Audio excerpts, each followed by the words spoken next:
ਅੱਜ ਕਹਾਣੀ ਸੁਣਾਵਾਂਗੇ ਦੁਨੀਆ ਦੇ ਨੰਬਰ 1 ਕ੍ਰਿਮੀਨਲ ਪਾਬਲੋ ਐਸਕੋਬਾਰ ਦੀ। ਪਾਬਲੋ ਐਸਕੋਬਾਰ, ਜਿਸ ਦਾ ਨਾਂ ਪੰਜਾਬੀ ਸਿੰਗਰਾਂ ਦੇ ਗਾਣਿਆਂ ਦੇ ਵਿੱਚ ਤੁਸੀਂ ਜ਼ਰੂਰ ਸੁਣਿਆ ਹੋਵੇਗਾ। ਕੋਕੇਨ ਦਾ ਐਡਾ ਤਕੜਾ ਡਰੱਗ ਸਮਗਲਰ ਜਿਸ ਨੇ ਅਮਰੀਕਾ ਨੂੰ 16 ਸਾਲ ਪਿੱਛੇ ਲਾਈ ਰੱਖਿਆ ਸੀ। ਪਾਬਲੋ ਐਸਕੋਬਾਰ ਦੇ ਕੋਲ ਇੰਨਾ ਰੁਪਇਆ ਸੀ ਕਿ ਉਸਨੇ ਗੋਦਾਮ ਬਣਾਏ ਸੀ ਆਪਣੇ ਰੁਪਏ ਰੱਖਣ ਲਈ। ਪਾਬਲੋ ਐਸਕੋਬਾਰ ਦਾ ਇੰਨਾ ਸਿੱਕਾ ਚੱਲਦਾ ਸੀ ਕਿ ਉਸਨੇ ਪੂਰੀ ਸਰਕਾਰ ਖਰੀਦ ਲਈ ਸੀ ਆਪਣੇ ਦੇਸ਼ ਦੀ। ਪ੍ਰੋ ਪੰਜਾਬ ਟੀਵੀ ਤੁਸੀਂ ਵੇਖ ਰਹੇ ਹੋ ਤੇ ਮੈਂ ਤੁਹਾਡੇ ਨਾਲ ਮਨਦੀਪ ਜੋਤ ਸਿੰਘ। ਅੱਜ ਗੱਲ ਕਰਾਂਗੇ ਵਰਲਡ ਦੇ 1 ਨੰਬਰ ਡਰੱਗ ਸਮਗਲਰ ਦੀ, ਜਿਸ ਦਾ ਨਾਂ ਹੈ ਪਾਬਲੋ ਐਸਕੋਬਾਰ। ਪਾਬਲੋ ਐਸਕੋਬਾਰ ਦਾ ਨਾਂ ਤੁਸੀਂ ਪੰਜਾਬੀ ਗਾਣਿਆਂ ਦੇ ਵਿੱਚ ਸੁਣਿਆ ਹੋਵੇਗਾ। ਅੰਮ੍ਰਿਤ ਮਾਨ ਦੇ ਗਾਣਿਆਂ 'ਚ, ਸਿੰਘੇ ਦੇ ਗਾਣਿਆਂ 'ਚ ਜਾਂ ਅਨੇਕਾਂ ਹੋਰ ਸਿੰਗਰਾਂ ਦੇ ਗਾਣਿਆਂ ਦੇ ਵਿੱਚ ਪਾਬਲੋ ਐਸਕੋਬਾਰ ਦਾ ਨਾਂ ਗਾਣਿਆਂ ਦੇ ਵਿੱਚ ਬਹੁਤ ਲਿਆ ਗਿਆ। ਪਰ ਕੌਣ ਸੀ ਪਾਬਲੋ ਐਸਕੋਬਾਰ? ਪਾਬਲੋ ਐਸਕੋਬਾਰ ਉਹ ਸੀ ਜਿਸ ਨੇ 16 ਸਾਲ ਅਮਰੀਕਾ ਨੂੰ ਆਪਣੇ ਪਿੱਛੇ ਲਾਈ ਰੱਖਿਆ ਔਰ ਪਾਬਲੋ ਨੇ ਡਰੱਗ ਸਮਗਲਿੰਗ ਨਾਲ ਇੰਨਾ ਰੁਪਇਆ ਕਮਾ ਲਿਆ ਸੀ ਕਿ ਉਸ ਨੂੰ ਆਪਣਾ ਰੁਪਇਆ ਗੋਦਾਮਾਂ ਦੇ ਵਿੱਚ ਰੱਖਣਾ ਪਿਆ ਤੇ 8% ਕਿਹਾ ਜਾਂਦਾ ਹੈ ਕਿ 8% ਰੁਪਏ ਉਸਦੇ ਚੂਹੇ ਖਾ ਜਾਂਦੇ ਸੀ। ਤੇ ਉਹ ਹਰ ਸਾਲ 3 ਲੱਖ ਰਬੜ ਬੈਂਡ ਖਰੀਦਦਾ ਸੀ ਸਿਰਫ ਰੁਪਇਆਂ ਨੂੰ ਬੰਨਣ ਦੇ ਲਈ, ਤਾਂ ਕਿ ਉਹ ਆਪਣੇ ਕਾਰਕੁਨਾਂ ਨੂੰ ਅੱਗੇ ਰੁਪਏ ਬਣ ਸਕੇ। ਅੱਜ ਗੱਲ ਕਰਾਂਗੇ ਪਾਬਲੋ ਐਸਕੋਬਾਰ ਦੀ ਜ਼ਿੰਦਗੀ ਦੇ ਬਾਰੇ ਤੇ ਉਸ ਦੀ ਮੌਤ ਦੇ ਬਾਰੇ। ਬੜੇ ਇੰਟਰਸਟਿੰਗ ਫੈਕਟ ਤੁਹਾਨੂੰ ਦੱਸਾਂਗੇ ਇਸ ਖਾਸ ਰਿਪੋਰਟ ਵਿੱਚ। ਪਾਬਲੋ ਐਸਕੋਬਾਰ ਕੋਲੰਬੀਆ ਦਾ ਰਹਿਣ ਵਾਲਾ ਸੀ, ਜੋ ਕਿ ਬਹੁਤ ਤਕੜਾ ਡਰੱਗ ਸਮਗਲਰ ਹੋਇਆ। ਪੂਰੇ ਵਰਲਡ ਦੇ ਵਿੱਚੋਂ 1 ਨੰਬਰ ਦਾ ਡਰੱਗ ਸਮਗਲਰ ਹੋਇਆ। ਔਰ ਦੱਸੀਏ 1 ਗ੍ਰਾਮ ਦੀ ਕੋਕੀਨ ਜਿਸ ਦੀ ਕੀਮਤ 1000 ਰੁਪਏ ਹੁੰਦੀ ਹੈ, ਪਰ ਇਹ ਟਨਾਂ 'ਚ ਸਪਲਾਈ ਕਰਦਾ ਸੀ। ਤਾਂ ਤੁਸੀਂ ਹਿਸਾਬ ਲਾ ਲਓ ਕਿ ਕਿੰਨਾ ਜ਼ਿਆਦਾ ਡਰੱਗ ਇਸ ਨੇ 16 ਸਾਲ 'ਚ ਸਪਲਾਈ ਕੀਤਾ ਹੋਣਾ। ਇਸ ਦਾ ਜਨਮ 1 ਦਸੰਬਰ 1949 ਦੇ ਵਿੱਚ ਹੋਇਆ ਸੀ ਔਰ ਬਚਪਨ ਤੋਂ ਇਸ ਨੂੰ ਅੰਨਾ ਰੁਪਇਆ ਕਮਾਉਣ ਦਾ ਸ਼ੌਂਕ ਸੀ ਤੇ ਹਮੇਸ਼ਾ ਇਹ ਰੁਪਇਆ ਕਮਾਉਣ ਦੀ ਥੋੜ ਦੇ ਵਿੱਚ ਲੱਗਿਆ ਰਹਿੰਦਾ ਸੀ। USA ਦੀ ਆਰਮੀ ਇਸ ਦੇ ਪਿੱਛੇ ਸੀ, FBI ਇਸ ਦੇ ਪਿੱਛੇ ਸੀ ਤੇ ਇਸ ਦੀ ਮੌਤ 1993 ਦੇ ਵਿੱਚ ਹੋਈ। ਜੇ ਸ਼ੁਰੂਆਤੀ ਦੌਰ ਦੀ ਗੱਲ ਕਰੀਏ ਤਾਂ ਪਾਬਲੋ ਐਸਕੋਬਾਰ ਪਹਿਲਾਂ ਸਕੂਲ ਦੇ ਵਿੱਚ ਜਦ ਪੜ੍ਹਨ ਜਾਂਦਾ ਸੀ ਤਾਂ ਉਸ ਤੋਂ ਬਾਅਦ ਹੀ ਉਹ ਗਰੇਵਯਾਰਡ ਯਾਨੀ ਕਿ ਅੰਗਰੇਜ਼ਾਂ ਦੇ ਕਬਰਸਤਾਨ 'ਚ ਚਲਾ ਜਾਂਦਾ ਸੀ, ਜਿੱਥੇ ਕਬਰਾਂ ਦੇ ਆਸੇ-ਪਾਸੇ ਜਿਹੜੇ ਮਹਿੰਗੇ ਸਟੋਨ ਲੱਗੇ ਹੁੰਦੇ ਆ ਤਾਂ ਇਹ ਉਹ ਚਰਾ ਲੈਂਦਾ ਸੀ ਤੇ ਉਹਨਾਂ ਨੂੰ ਵੇਚਦਾ ਰਹਿੰਦਾ ਸੀ। ਇਸ ਨੇ ਬਹੁਤ ਸਾਰੇ ਜਾਲੀ ਕੰਮ ਕਰੇ, ਜਾਲੀ ਡਿਗਰੀਆਂ ਬਣਾਈਆਂ, ਕਾਲਜ ਵੀ ਡ੍ਰੌਪ ਆਊਟ ਸੀ ਔਰ ਜਾਲੀ ਡਿਗਰੀਆਂ ਬਣਾ ਕੇ ਅੱਗੇ ਬਹੁਤ ਜਣਿਆਂ ਨੂੰ ਵੇਚੀਆਂ ਵੀ। ਡਰੱਗ ਦੀ ਤਸਕਰੀ ਤੇ ਕਿਡਨੈਪਿੰਗ ਇੰਨੀ ਜ਼ਿਆਦਾ ਕਰਦਾ ਸੀ ਕਿ ਇਸ ਦੇ ਨਾਮ ਵੱਡੇ ਸੰਗੀਨ ਆਰੋਪ ਲੱਗਦੇ ਸੀ।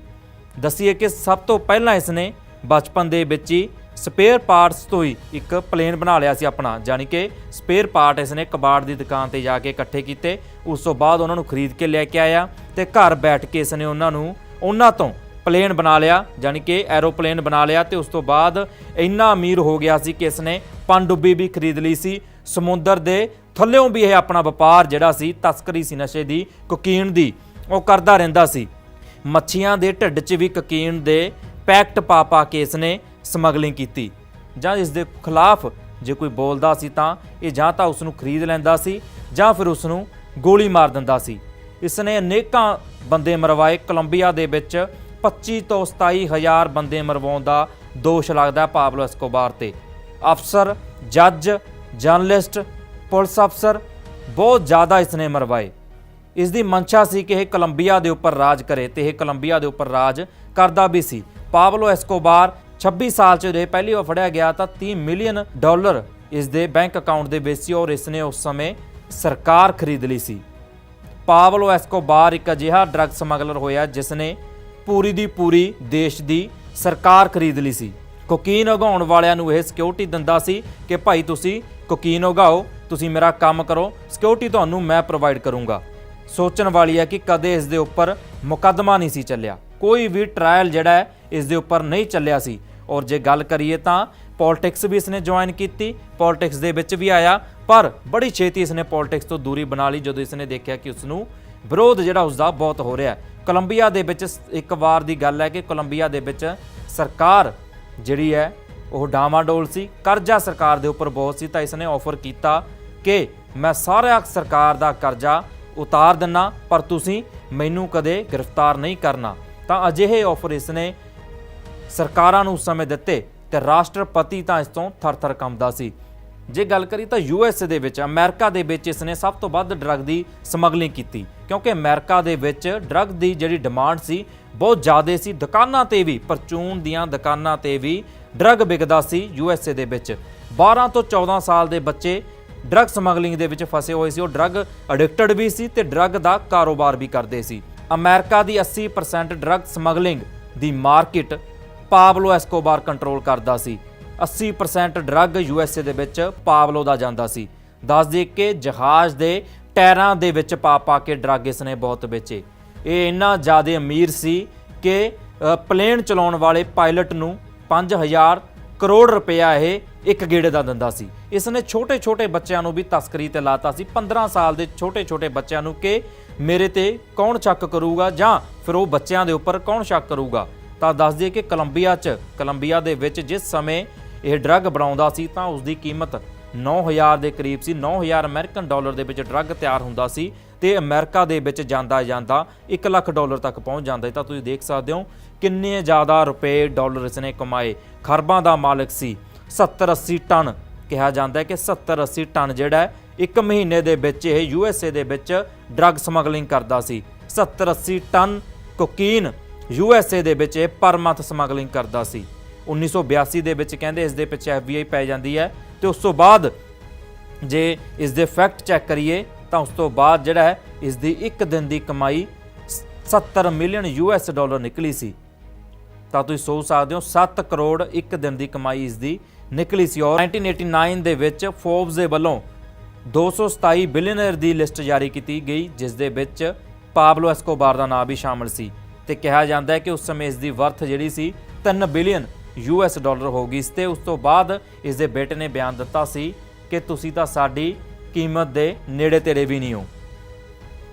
ਇੱਕ ਹੋਰ ਇੰਟਰਸਟਿੰਗ ਫੈਕਟ ਦੱਸੀ ਇਸਨੇ, ਪ੍ਰੈਜ਼ੀਡੈਂਸ਼ੀਅਲ ਕੈਂਡੀਡੇਟ ਜੋ ਰਾਸ਼ਟਰਪਤੀ ਖੜਾ ਹੋਇਆ ਸੀ ਵੋਟਾਂ ਦੇ ਵਿੱਚ ਉਸ ਨੂੰ ਵੀ ਮਰਵਾਤਾ ਸੀ। ਔਰ ਇਸਨੇ ਬਾਅਦ ਦੇ ਵਿੱਚ ਇਸਨੇ ਸੋਚਿਆ ਕਿ ਲੋਕਾਂ ਨੂੰ ਆਪਣੇ ਵੱਲ ਕੀਤਾ ਜਾਵੇ, ਕਿਉਂਕਿ ਇਹਨੂੰ ਪਤਾ ਸੀ ਕਿ ਮੇਰਾ ਇੱਕ ਦਿਨ ਅੰਤ ਬੁਰਾ ਹੋਣਾ ਹੈ ਤੇ ਮੈਨੂੰ ਫੜ ਲੈਣਾ ਹੈ, ਕਿਉਂਕਿ ਇਸ ਦਾ ਵਿਰੋਧ ਜਦੋਂ ਰਾਸ਼ਟਰਪਤੀ ਕੈਂਡੀਡੇਟ ਮਾਰਿਆ ਤਾਂ ਉਸ ਤੋਂ ਬਾਅਦ ਸਿਖਰਾਂ ਤੇ ਪਹੁੰਚ ਗਿਆ ਸੀ।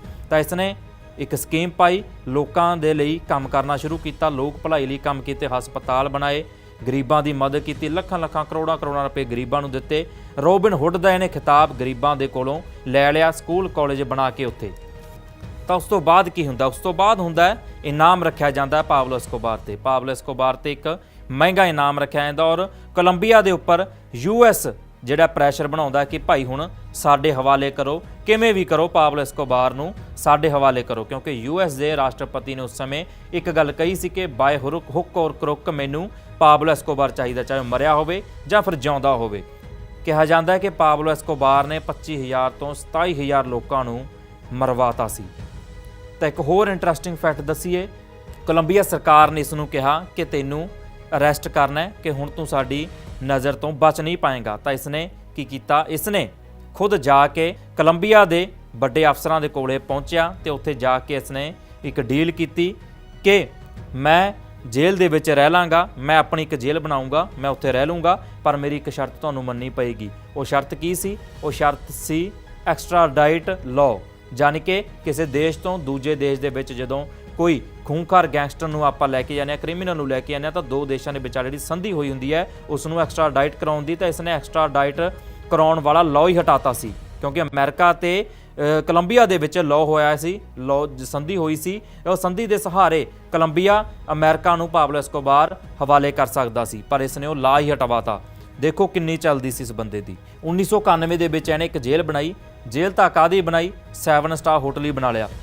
ਜੇਲ੍ਹ ਦੇ ਉਸ ਘਰ ਦੇ ਵਿੱਚ, ਜਿਸ ਨੂੰ ਇਹ ਜੇਲ੍ਹ ਕਹਿੰਦਾ ਸੀ, ਉਸ ਦੇ ਘਰ ਦੇ ਵਿੱਚ ਬਾਰ ਸੀ, ਸਵੀਮਿੰਗ ਪੂਲ, ਜਿਮ, ਹੋਟਲ ਸੀ ਪੂਰਾ ਸ਼ਾਨਦਾਰ, ਔਰ ਉਸ ਦੇ ਵਿੱਚ ਹੈਲੀਪੈਡ, ਫੁੱਟਬਾਲ ਦੇ ਗਰਾਊਂਡ, ਕ੍ਰਿਕਟ ਦੇ ਗਰਾਊਂਡ ਸਾਰੇ ਸੀ।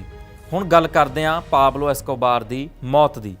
ਪਾਬਲੋ ਐਸਕੋਬਾਰ ਨੂੰ ਲੱਭਣ ਲਈ ਅਮਰੀਕਾ ਨੂੰ ਹੱਥਾਂ ਪੈਰਾਂ ਦੀ ਪਈ ਹੋਈ ਸੀ। ਅਮਰੀਕਾ ਲਗਾਤਾਰ 16 ਸਾਲ ਤੋਂ ਪਿੱਛਾ ਕਰ ਰਿਹਾ ਸੀ ਪਾਬਲੋ ਐਸਕੋਬਾਰ ਦਾ, ਤੇ ਆਖਰ ਫਿਰ ਦਿਨ ਆਉਂਦਾ ਹੈ 2 ਸਤੰਬਰ 1993 ਨੂੰ, 2 ਦਸੰਬਰ 1993 ਨੂੰ ਕੀ ਹੁੰਦਾ ਹੈ, ਪਾਬਲੋ ਐਸਕੋਬਾਰ ਨੂੰ ਮਾਰ ਦਿੱਤਾ ਜਾਂਦਾ ਹੈ। ਦੱਸ ਦਈਏ ਕਿ ਅਮਰੀਕਾ ਦੀ CIA ਔਰ FBI ਨੇ ਫੈਮਿਲੀ ਨੂੰ, ਪਾਬਲੋ ਐਸਕੋਬਾਰ ਦੀ ਫੈਮਿਲੀ ਨੂੰ ਪਹਿਲੇ ਅੰਡਰ ਕੰਟਰੋਲ ਕਰ ਲਿਆ ਸੀ ਔਰ ਇਸ ਦੇ ਘਰ ਦੇ ਵਿੱਚ ਹੀ CIA ਦੀਆਂ ਟੀਮਾਂ ਪਹੁੰਚੀਆਂ ਰਹਿੰਦੀਆਂ ਸੀ। ਤਾਂ ਦੱਸੀਏ ਕਿ ਜਦੋਂ ਫੜਿਆ ਜਾਂਦਾ ਹੈ, ਇਹ ਵੀ ਬੜਾ ਇੱਕ ਇੰਟਰਸਟਿੰਗ ਫੈਕਟ ਹੈ, ਪਾਬਲੋ ਐਸਕੋਬਾਰ ਨੂੰ ਪਰਿਵਾਰ ਦੇ ਕੋਲੋਂ ਦੂਰ ਹੋਇਆਂ ਬਹੁਤ ਟਾਈਮ ਹੋ ਗਿਆ ਸੀ। CIA ਦੀਆਂ ਟੀਮਾਂ ਹਰ ਟਾਈਮ ਇਸ ਦੇ ਘਰ ਦੇ ਵਿੱਚ ਰਹਿੰਦੀਆਂ ਸੀ। ਪਾਬਲੋ ਐਸਕੋਬਾਰ ਨੇ ਇੱਕ ਦਿਨ ਆਪਣੇ ਬੇਟੇ ਨੂੰ ਫੋਨ ਲਾਉਣ ਦੀ ਕੋਸ਼ਿਸ਼ ਕੀਤੀ। ਪਾਬਲੋ ਐਸਕੋਬਾਰ ਨੂੰ ਪਤਾ ਸੀ ਕਿ ਇਹ ਬਹੁਤ ਵੱਡਾ ਰਿਸਕ ਹੈ, ਲੇਕਿਨ ਪਾਬਲੋ ਐਸਕੋਬਾਰ ਆਪਣੇ ਪੁੱਤ ਦੇ ਨਾਲ ਗੱਲ ਕਰਨੀ ਚਾਹੁੰਦਾ ਸੀ। ਉਸ ਦਾ ਮਨ ਸੀ ਕਿ ਬਹੁਤ ਟਾਈਮ ਹੋ ਗਿਆ ਕਦੇ ਪਰਿਵਾਰ ਦੇ ਨਾਲ ਗੱਲ ਨਹੀਂ ਹੋਈ। ਉਹ ਜਦੋਂ ਹੀ ਆਪਣੇ ਮੁੰਡੇ ਨੂੰ ਫੋਨ ਲਾਉਂਦਾ ਹੈ ਤਾਂ ਉਸ ਸਮੇਂ CIA ਜਿਹੜੀ ਹੈ ਉਸ ਨੂੰ ਟਰੈਕ ਕਰ ਲੈਂਦੀ ਹੈ। ਉਸ ਨੂੰ ਟਰੇਸ ਕਰਕੇ CIA ਔਰ FBI ਔਰ ਅਮਰੀਕਨ ਆਰਮੀ ਔਰ ਕੋਲੰਬੀਅਨ ਆਰਮੀ ਮੌਕੇ ਤੇ ਪਹੁੰਚ ਜਾਂਦੀਆਂ ਨੇ ਟੀਮਾਂ ਲੋਕੇਸ਼ਨ ਦੇ ਉੱਪਰ। ਦੱਸ ਦਈਏ ਕਿ ਬੈਰੀਰੋ ਲਾਸ ਓਲੀਵੋਸ ਮੈਡੇਲੀਅਨ ਦੇ ਵਿੱਚ ਇੱਕ ਲੋਕੇਸ਼ਨ ਸੀ ਜਿੱਥੇ ਪਾਬਲੋ ਐਸਕੋਬਾਰ ਰਹਿ ਰਿਹਾ ਸੀ। ਤਾਂ ਅਮਰੀਕਨ ਸਪੈਸ਼ਲ ਫੋਰਸਸ ਉੱਥੇ ਆਉਂਦੀਆਂ ਨੇ ਔਰ ਇੱਕੋ ਇੱਕ ਬਾਡੀਗਾਰਡ ਸੀ ਪਾਬਲੋ ਐਸਕੋਬਾਰ ਦੇ ਕੋਲ ਤੇ ਉਸ ਨੂੰ ਸ਼ੂਟ ਕਰ ਦਿੰਦੀਆਂ। ਦੱਸ ਦਈਏ ਕਿ 16 ਸਾਲ ਤੋਂ ਕਿੰਗਪਿਨ ਰਿਹਾ ਹੈ ਪਾਬਲੋ ਐਸਕੋਬਾਰ। ਉਸ ਤੋਂ ਬਾਅਦ ਕੀ ਹੁੰਦਾ ਹੈ, ਉਸ ਤੋਂ ਬਾਅਦ ਫੈਮਿਲੀ ਨੂੰ ਕਸਟਡੀ 'ਚ ਲੈ ਲਿਆ ਜਾਂਦਾ ਹੈ। ਜਦੋਂ ਇਸ ਦੀ ਮੌਤ ਹੋ ਜਾਂਦੀ ਹੈ, ਇਸ ਦਾ ਸੰਸਕਾਰ ਕਰਨਾ ਹੁੰਦਾ, ਇਸ ਨੂੰ ਜਿਹੜਾ ਇਸ ਦਾ ਅੰਤਿਮ ਰਸਮਾਂ ਕਰਨੀਆਂ ਹੁੰਦੀਆਂ, ਤਾਂ 25,000 ਦੇ ਕਰੀਬ ਲੋਕ ਕੋਲੰਬੀਆ ਦੀਆਂ ਸੜਕਾਂ ਦੇ ਉੱਪਰ ਆਏ। ਕਈਆਂ ਨੇ ਟੀ-ਸ਼ਰਟ ਪਾਈ ਪਾਬਲੋ ਦੇ ਨਾਮ ਦੀ। ਉਸ ਤੋਂ ਬਾਅਦ ਕੋਲੰਬੀਆ ਦੀ ਸਰਕਾਰ ਨੇ ਕਿਹਾ ਸੀ ਕਿ ਬਲੈਕ ਸਟੋਰੀ ਸੀ ਇਹ ਸਾਡੇ ਦੇਸ਼ ਦੇ ਲਈ, ਜਿਵੇਂ ਜਰਮਨੀਆਂ ਦੇ ਲਈ ਹਿਟਲਰ ਸੀ। ਤਾਂ ਦੱਸ ਦੇ ਕਿ ਉਸ ਤੋਂ ਬਾਅਦ ਪਾਬਲੋ ਐਸਕੋਬਾਰ ਦੇ ਨਾਲ ਜੁੜੇ ਕਈ ਫੈਕਟ ਨੇ। 2-3 ਫੈਕਟ ਤੁਹਾਨੂੰ ਦੱਸਾਂਗੇ। ਇਸ ਨੇ ਇੱਕ ਵਾਰ ਠੰਡ ਤੋਂ ਬਚਾਉਣ ਦੇ ਲਈ, ਇਸ ਦੀ ਇੱਕ ਬੱਚੀ ਸੀ, ਉਸ ਨੂੰ ਠੰਡ ਲੱਗ ਰਹੀ ਸੀ ਤੇ ਇਸ ਨੇ ਠੰਡ ਤੋਂ ਬਚਾਉਣ ਦੇ ਲਈ 14,000 ਕਰੋੜ ਰੁਪਏ ਨੂੰ ਅੱਗ ਲਗਾ ਦਿੱਤੀ ਸੀ ਤਾਂ ਕਿ ਉਹ ਗਰਮੀ ਸਹਿਣ ਕਰ ਸਕੇ ਔਰ ਠੰਡ ਨਾ ਲੱਗੇ। 3 ਲੱਖ ਰਬੜ ਬੈਂਡ ਹਰ ਸਾਲ ਵਰਤਦਾ ਸੀ ਪਾਬਲੋ ਐਸਕੋਬਾਰ ਤਾਂ ਕਿ ਨੋਟਾਂ ਨੂੰ ਬੰਨ੍ਹ ਕੇ ਉਸ ਨੂੰ ਭੇਜਿਆ ਜਾਵੇ, ਕਿਉਂਕਿ ਇਸ ਨੇ ਬੰਦੇ ਰੱਖੇ ਹੁੰਦੇ ਤਾਂ ਉਹਨਾਂ ਨੂੰ ਰੁਪਇਆ ਦਿੰਦਾ ਸੀ। ਤਾਂ ਦੱਸਦੇ ਕਿ ਗੋਦਾਮਾਂ ਦੇ ਵਿੱਚ ਪੈਸੇ ਰੱਖਦਾ ਸੀ ਪਾਬਲੋ ਐਸਕੋਬਾਰ। ਇੰਨਾ ਰੁਪਇਆ ਸੀ ਇਸ ਦੇ ਕੋਲ, ਕੋਈ ਬੈਂਕ ਅਕਾਊਂਟ ਦੇ ਵਿੱਚ ਰੱਖਣ ਨੂੰ ਥਾਂ ਨਹੀਂ ਸੀ, ਘਰ ਦੇ ਵਿੱਚ ਰੱਖਣ ਨੂੰ ਥਾਂ ਨਹੀਂ ਸੀ, ਗੋਦਾਮਾਂ ਦੇ ਵਿੱਚ ਪੈਸੇ ਰੱਖਦਾ ਸੀ। ਤੇ ਇਹ ਵੀ ਕਿਹਾ ਜਾਂਦਾ ਕਿ 8% ਪੈਸੇ ਤਾਂ ਇਸ ਦੇ ਚੂਹੇ ਹੀ ਖਾ ਜਾਂਦੇ ਸੀ ਗੋਦਾਮਾਂ 'ਚੋਂ। ਅਖੀਰ ਦੇ ਵਿੱਚ ਤੁਹਾਨੂੰ ਦੱਸਦੇ ਹਾਂ ਕਿ ਕੋਲੰਬੀਆ ਦਾ ਇੱਕ ਕਿੰਗਪਿਨ ਜਦੋਂ ਮਾਰਿਆ ਜਾਂਦਾ ਤਾਂ ਉਸ ਤੋਂ ਬਾਅਦ ਕੋਲੰਬੀਆ ਦੇਸ਼ ਦੇ ਲੋਕਾਂ ਨੂੰ ਅੱਜ ਤੱਕ ਕੀ ਮੁਸੀਬਤਾਂ ਝੱਲਣੀਆਂ ਪਈਆਂ। ਅੱਜ ਤੱਕ ਕੋਲੰਬੀਆ ਦੇ ਪਾਸਪੋਰਟਾਂ ਦੀ ਚੈਕਿੰਗ ਵੱਖੋ-ਵੱਖ ਏਅਰਪੋਰਟ ਦੇ ਉੱਪਰ ਬਹੁਤ ਨੇੜਿਓਂ ਔਰ ਬਹੁਤ ਸਖਤਾਈ ਦੇ ਨਾਲ ਕੀਤੀ ਜਾਂਦੀ ਹੈ, ਕਿਉਂਕਿ ਕੋਲੰਬੀਆ ਤੋਂ ਸਭ ਤੋਂ ਵੱਧ ਮੰਨਿਆ ਜਾਂਦਾ ਕਿ ਮੈਕਸੀਕੋ ਔਰ ਕੋਲੰਬੀਆ ਦੇ ਵਿੱਚ ਸਭ ਤੋਂ ਵੱਧ ਡਰੱਗ ਸਪਲਾਈ ਹੁੰਦਾ ਹੈ। ਤਾਂ ਇਹ ਸੀ ਕਹਾਣੀ ਦੁਨੀਆ ਦੇ ਨੰਬਰ 1 ਡਰੱਗ ਸਮਗਲਰ ਦੀ ਤੇ ਦੁਨੀਆ ਦੇ ਨੰਬਰ 1 ਕ੍ਰਿਮੀਨਲ ਦੀ, ਜਿਸ ਦਾ ਨਾਂ ਸੀ ਪਾਬਲੋ ਐਸਕੋਬਾਰ। ਕਿਵੇਂ ਲੱਗੀ ਸਾਡੀ ਰਿਪੋਰਟ? ਕਮੈਂਟ ਸੈਕਸ਼ਨ ਦੇ ਵਿੱਚ ਆਪਣੀ ਰਾਏ ਜ਼ਰੂਰ ਸਾਂਝੀ ਕਰਨਾ। ਮੈਨੂੰ ਦਿਓ ਇਜਾਜ਼ਤ, ਧੰਨਵਾਦ।